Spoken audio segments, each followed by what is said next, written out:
What is going on, everyone? My name's Boit, and I'm back with some more Age of Mythology. The Titans action spawning in the yellow color, playing as Hades. His name is Shadowfax. His partner today in the sky blue color, playing as Zeus. His name is Mechanics. In the purple color, playing as Loki. His name is Matrius. They make UCA up 2-0 in this best of 5. Their opponents today in the green color playing as Hades. His name is Farron. In the blue color playing as Thor. His name is Sparks. And finally, in the red color playing as Isis, it's Platinum. The map, ladies and gentlemen, ooh, this is a spicy one. We don't get to see these maps very often. I'm super excited to see what they're going to come up with. The map is Black Sea. Taking a look at the map, it is a cheeky little water map. There are some slight imbalances with this map, but you know, it's team games, imbalances and all the other stuff. It's part of what we love and hate about Age of Mythology. But it's a very, very fun map. You've got both teams are separated on the water. Lots of opportunities here for craziness on this map. We'll see how crazy these guys are going to plan to be.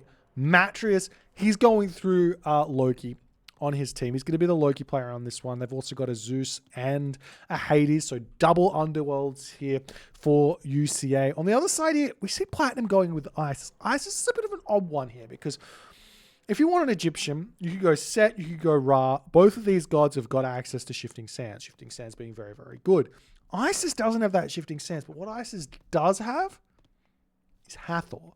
Now, I have a sneaking inclination that Ra was banned in this series. Or not in this series, in this specific matchup. So, in fact, I can actually check that really quickly here. If I quickly... no, I can't. Never mind. So, I'm gonna go out on a limb and say Ra was banned.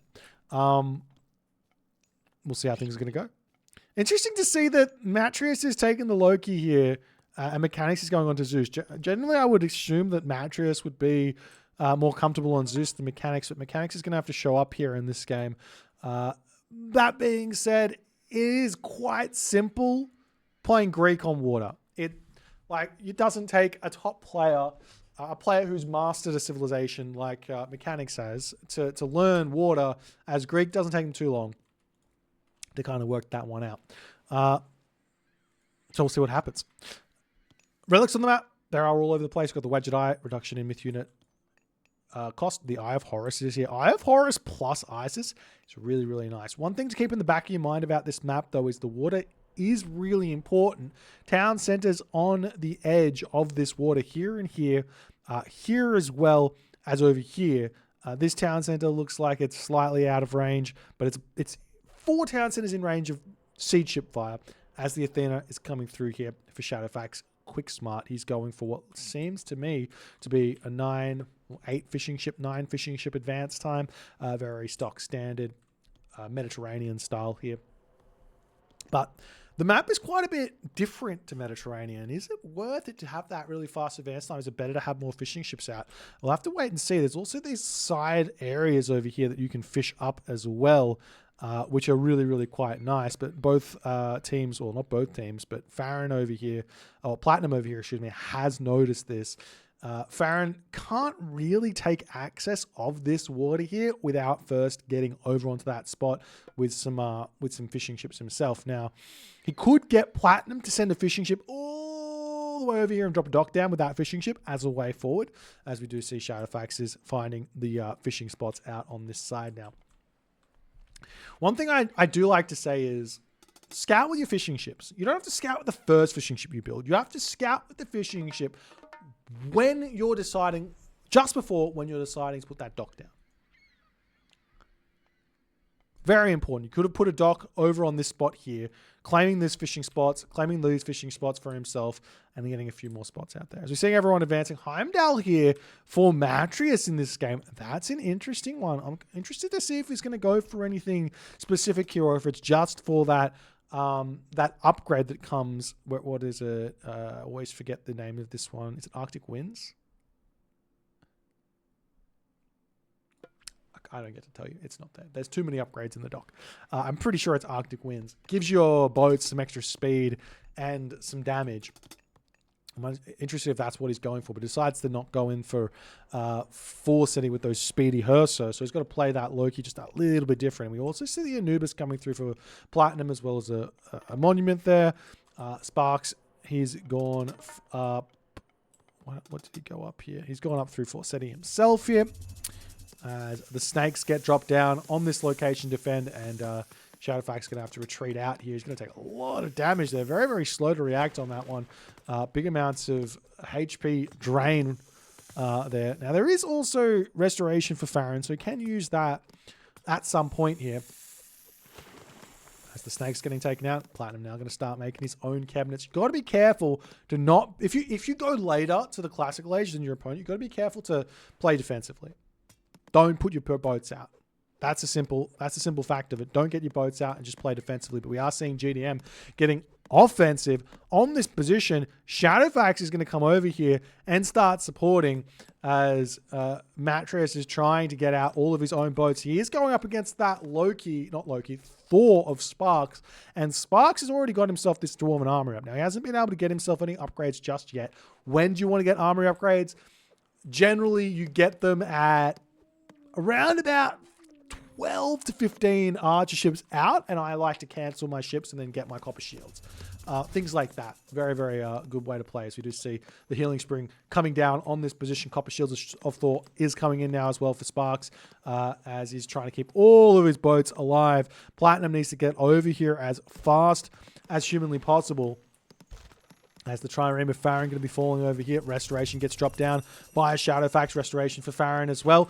There is that upgrade in for Spark. So he's effectively got 10% more HP in these fights. 29 more HP is roughly an extra 2 shots or so from those Triremes. Probably 2 shots of those Triremes to keep himself alive. So it's a big amount of assistance there. But he needs to just ensure that he's taking these fights nicely, and it seems like Farron and Platinum are just retreating here and really taking Sparks. Sparks is really taking a lot of damage here as he's trying to bail out on this position, whereas UCA is moving around as a team here in this one. So many archer ships on this fight as Platinum comes in. Sparks he's got to fight. Farron coming onto the top here with his own units to try and catch Mattress out, and Mechanics in this position drops down the Restoration. That's a huge advantage now for UCA to be claiming here in this game.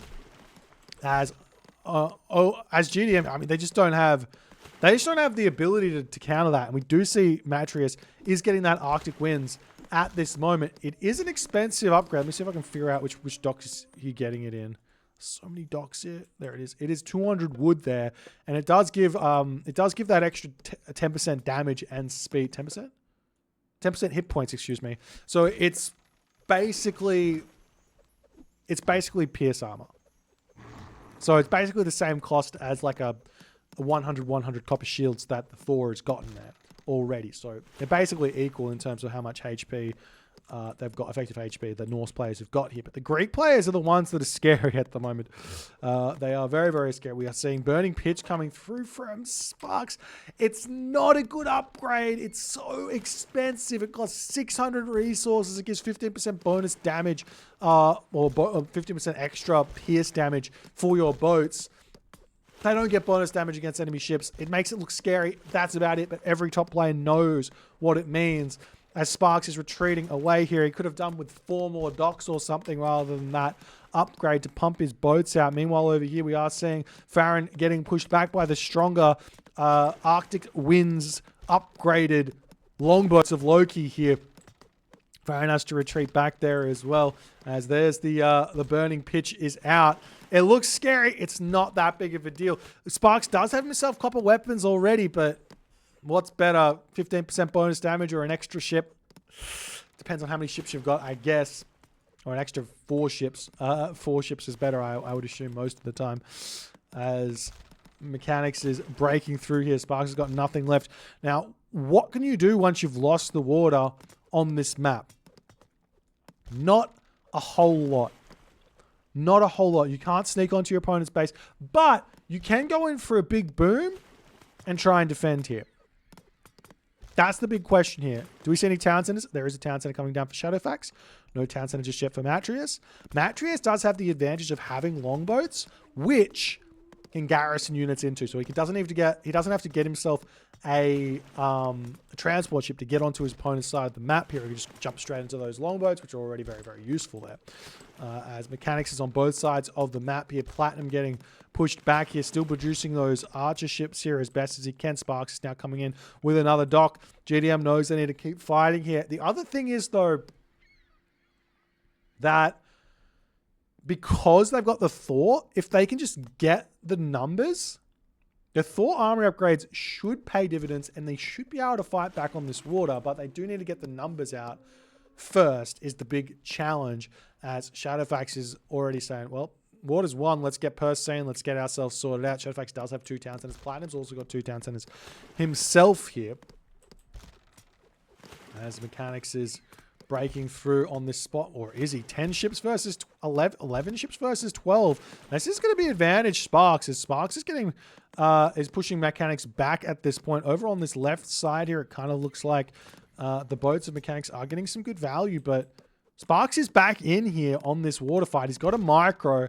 The big important thing when playing Norse on water that a lot of players don't realize is you don't want to do pullback micro. You just want to do yourselves, as we are seeing Sparks doing that and then deciding to retreat. You don't want to do pullback micro. You just want to do focus fire micro and ensure your boats are always doing DPS, because you know you've got less range, you've got less speed. No, you got the same range? No, you get less range, you got less speed. It's not worth it to pull back micro against these triremes. It's better to just ensure you're getting full value out of that extra damage you've got. Sfarin still fighting very, very seriously on this position here. Still no town centers up for GDM is the big problem, because Matris is getting second town center. We've got the second town center up from Mechanics as well. UCA is in a commanding position, economically speaking here. Shaftmine's coming through for Mechanics as well, which is going to help out quite a bit. Farron also grabbing that technology here, but Farron, he's missing out on that town center, as well as getting some villagers on the food as well to ensure that he's still getting villager production in. As Sparks still valiantly attempting to fight back here. He does have a huge advantage in terms of upgrades. Look at this, 28% pierce, 8.75 damage versus 6 damage and 20% pierce. So it's a big, big advantage for Sparks, but when is he going to be able to actually use this advantage is the big question. Boat differential here, 11 for, or 9 that's going down very, very quickly here. 20 for Mechanics. It's just a big, big advantage there. As Platinum pushing in, going to take down some of these triremes on this position as well. Sparks is getting pushed back here, and he stopped production. He's getting himself a town center on this position. No player is yet to get onto the opposing player's side of the map, but UCA has to know in the back of their mind that if they just get boomed, rush Mythic Age, hit an underworld timing, that's going to be really, really tough here for GDM to deal with. On the converse here, though, GDM they've probably got time for Sparks to get Mythic Age, Balder, Underworld, UCA here as well as an option. Yes, UCA has already got the town center advantage here, but some sort of Ragnarok Underworld shenanigans here is going to be really, really tough to stop. Bragi coming through for Matris, Apollo coming through here for Shadowfax. The question is, though, does Shadowfax, Mechanics, and crew go to the Mythic Age straight away? Or do they just stay classical age here, pump out a whole bunch of buildings, and just get everyone through that heroic age underworld nice and early to put a stop to any sort of booming that GDM might want to do? Platinum is 3 town centers at the moment, but he's also still got fishing ships over here, which is a big deal. Looks like Shadowfax hasn't scouted that one out. In fact, if we take a quick look at Shadowfax's perspective here, he's got no idea what's over there. And same too for the other side of the map. There's no idea that there's a whole bunch of fishing spots here. Spark still trying to fight back here, but Mechanics still microing well. This is the difference between this map and say like Mediterranean. The water fight, you can't just give up on it. You have to keep going because it's so vitally important here. As we do see a Minotaur over on this spot here. Matris going to be losing his Arnhiar as Farron does get some nice kills over there. Mattress has pulled back for the time being. Surprised to see Mattress go Bragi here instead of Njord. Njord would give him access to the Kraken as well as that Walking Woods to get some damage done on an unsuspecting Thor player in his main base here. As now Sparks has got himself another upgrade. That's 9.4 damage a second those Sparks longboats are doing. It's a big amount of damage there. But cladding coming through for Matrius and Shadowfax straight away. That's a bigger advantage. Cladding is huge. Do they have upgrade? Shadowfax now got himself copper shields. Mechanics here. No upgrades just yet, but Mechanics is going to have some very strong boats here very shortly. Matrius rushing hell out at the moment. If he can get himself Rampage and get himself a temple on his opponent's side of the map, that's going to be a lot of myth units really quickly to set up that side build or maintain some sort of side build shenanigans. You have to remember that these players haven't spent any favor just yet. Mattress is at 100 favor. That's a lot that's going to be coming through here. Oops.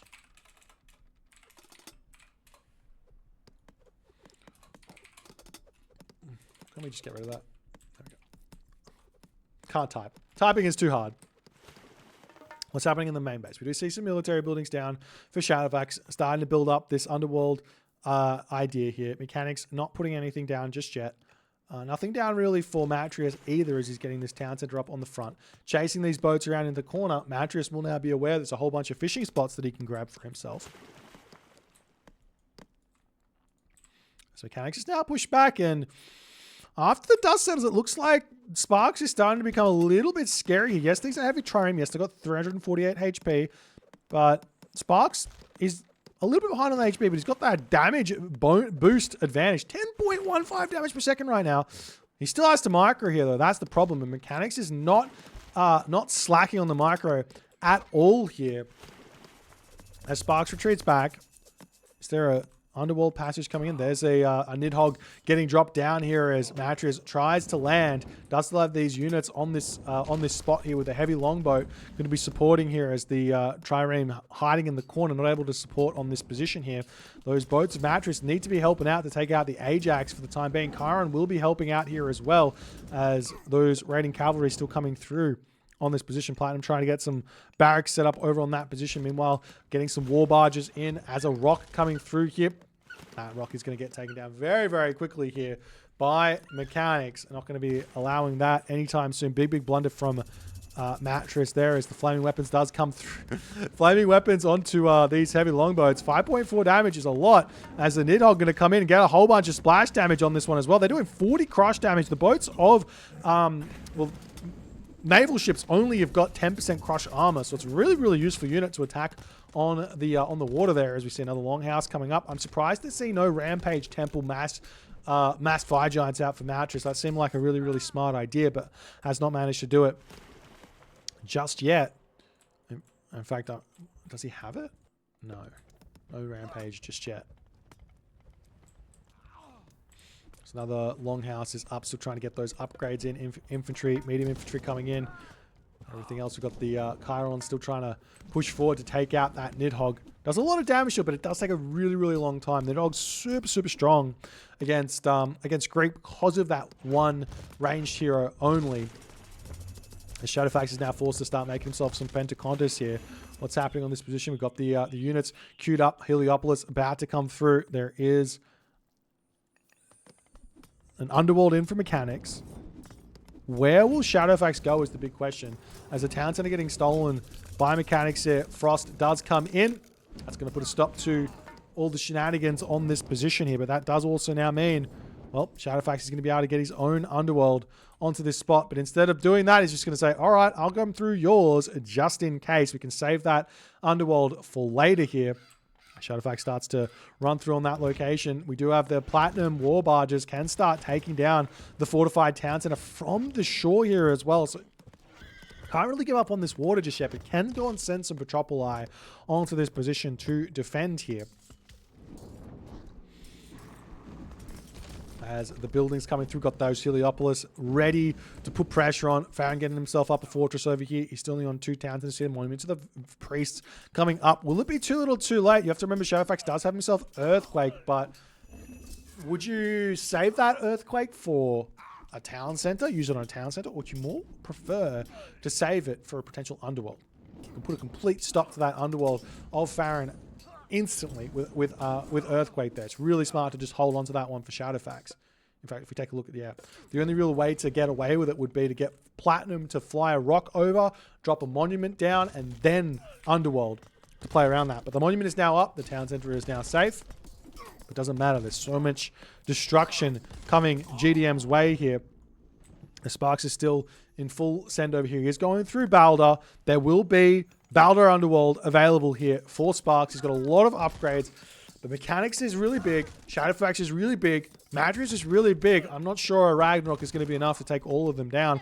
Platinum and Farron have not been able to cut it here to keep up in this game, even though Platinum's got a lot of villages out. The trade routes have started and everything else to boot, but Farron is in a very, very difficult position. We do see some red Platinum units are coming in, but he's only got a handful of military buildings up here, very unupgraded, as well as Matris is now running across the map, going to be looking for some side builds to start up on this corner as well. We'll see how it's all going to go as the Heliopoli taking buildings down. Town Center will be the next thing here as well. GDM have to make something happen here with this Balder. What could they go for? You can't really go for Rag Titan because the Titan is stuck on your side of the map. So you have to go Rag Titan on your opponent's side of the map, which is scary to say the very least. Also, Underworld or Earthquake is still available for Shadowfax. As Farron is getting pushed back super hard. We've still got Platinum with a ton of these boats here as well. Is he going to go after the town center at any time here? Looks like he's moving down there. Still not in the Mythic Age, so doesn't have that the big scary Deuterinos, as Matris is just going to be running units across here. It does separate those Ulfsark nicely to get away from Platinum's units. He's going to be in this top corner ready to drop some buildings. Do see naval abilities coming through for Platinum at this point as well. As the town center of Farron is about to go down, the Ulfsarks find some longhouses to drop. They're about to get going here. Do we see anything over here for any green, blue, or red dots? No, we do not. And in that moment, 21 minutes into the game, Farron does decide to tap out, and UCA wins in 3.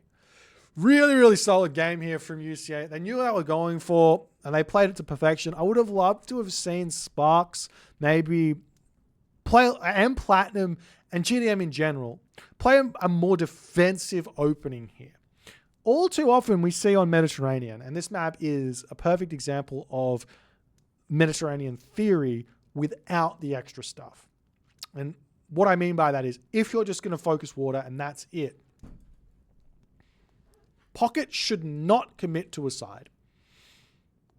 Flanks should be staying on their docks and maybe not even putting their boats out if you're going to be advancing late. Advancing late here is actually a really good idea. Why is it a good idea to advance late on water rather than doing like a 4:30 advance time on this sort of a map? Because you can't harass your opponent's land economy as well with those myth units.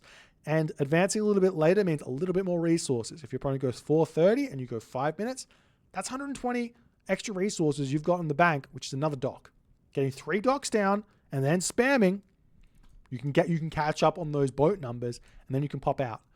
And that way you don't get caught out. Your opponent might double someone. Yeah, you can garrison some fishing ships. Doesn't matter that much. Everyone's going to have enough food here to produce villages. Doesn't matter losing out on 30 seconds-ish of food, of fishing income when you've already gained that on your extra villager gather time anyways.